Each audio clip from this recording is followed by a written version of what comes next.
जय हिंद साथियों। आज हम एक बड़ा इम्पोर्टेंट क्लास 9 का टॉपिक है ब्लड, जो कि कनेक्टिव टिश्यू में आता है, उस पर डिस्कस करेंगे। और चूंकि ये थोड़ा सा मैं यूनिक वे में बताने जा रहा हूँ, तो कंपटीशन वाले बच्चे भी इसे देख सकते हैं, ठीक है। तो सबसे पहले हम ब्लड के बारे में पढ़ेंगे। हिंदी में कहते हैं उसे खून कहते हैं, उर्दू में रक्त कहते हैं, ठीक है, लहू भी कह देते हैं। तो आइए देखिए, जो आपका ब्लड होता है वो होता है नेचुरल कोलाइड। नेचुरल कोलाइड मतलब प्राकृतिक कोलाइड होता है। अब कोलाइड का मतलब आप नहीं समझ रहे हो, मतलब जैसे कोलाइड ऐसे पदार्थ को कहते हैं जिसमें से उसे कपड़े में से छानिए तो आधा कपड़े से बाहर आ जाए, आधा कपड़े में रह जाए।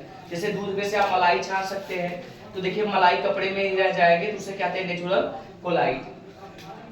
उसके बाद दूसरा है, उसका पीएच वैल्यू होता है 7.4। तो खून का पीएच वैल्यू जो होता है ना, वो 7.4 होता है, जिसके कारण वो नेचर में कैसा होता है, बेसिक होता है। बेसिक का मतलब थोड़ा स्वाद में कड़वापन रहता है।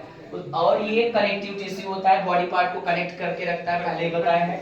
और मेल में जो इसकी ब्लड की संख्या होती है वो लगभग 5.5 लीटर होती है, और फीमेल में होता है 5 लीटर। अब फीमेल में आधा लीटर क्यों कम होता है? क्योंकि एक हमारे बगल के शादीशुदा चाचा जी थे, वो बता रहे थे क्योंकि शादी के बाद आधा लीटर लड़कियां चूसती हैं, ऐसा उनका कहना था। लेकिन रियल में ऐसा कुछ नहीं है बेटा, ठीक है, रियल में ऐसा कुछ नहीं है। चूंकि हीमोग्लोबिन लड़कियों में 1 पॉइंट कम होता है, और हीमोग्लोबिन निर्माण करता है आरबीसी का। आरबीसी आपके ब्लड का सबसे मेजर पार्ट होता है, लगभग 95% आरबीसी होता है बॉडी में। इस कारण जो है लड़कियों में आधा लीटर कम होता है। और ब्लड का निर्माण कहाँ होता है आपके बॉडी में, फॉर्मेशन कहाँ होता है? एक एडल्ट में, या फिर जो बच्चा पैदा हो गया होता है उसके बोन मैरो में होता है। अस्थिमज्जा हिंदी में कहते हैं, बोन मैरो आपके हड्डियों के अंदर रहती है।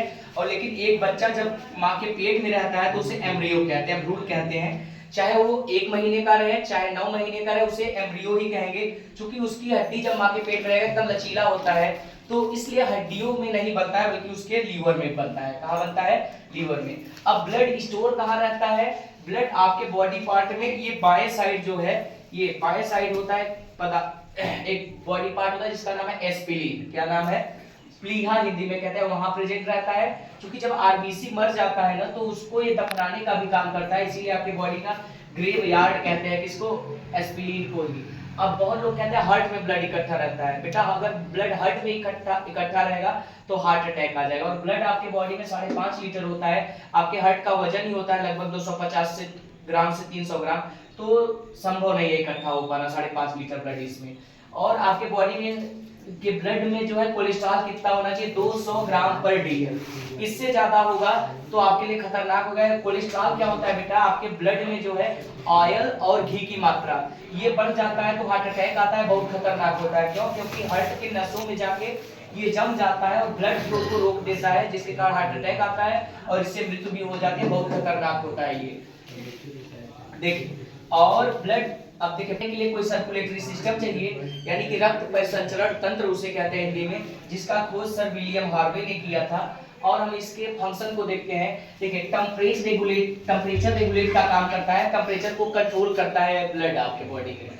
और जैसे इसका दूसरा फंक्शन होता है ट्रांसपोर्टेशन ऑफ न्यूट्रिएंट्स। जब आप खाना खाते हैं तो आप जानते हैं विटामिन मिनरल्स कई न्यूट्रिएंट्स उससे मिलते हैं, उसको मिल जाना बड़ी बात नहीं, उसका ट्रांसपोर्टेशन पूरे सेल तक कौन करता है? ब्लड करता है। ये दूसरा इसका काम हुआ। और जैसे आपके बॉडी में हार्मोन्स बनता है, आप जानते हैं, तो हार्मोन्स का भी ट्रांसपोर्टेशन, विटामिन का ट्रांसपोर्टेशन कौन करता है? ले जाता है सेल तक, ब्लड ही करता है।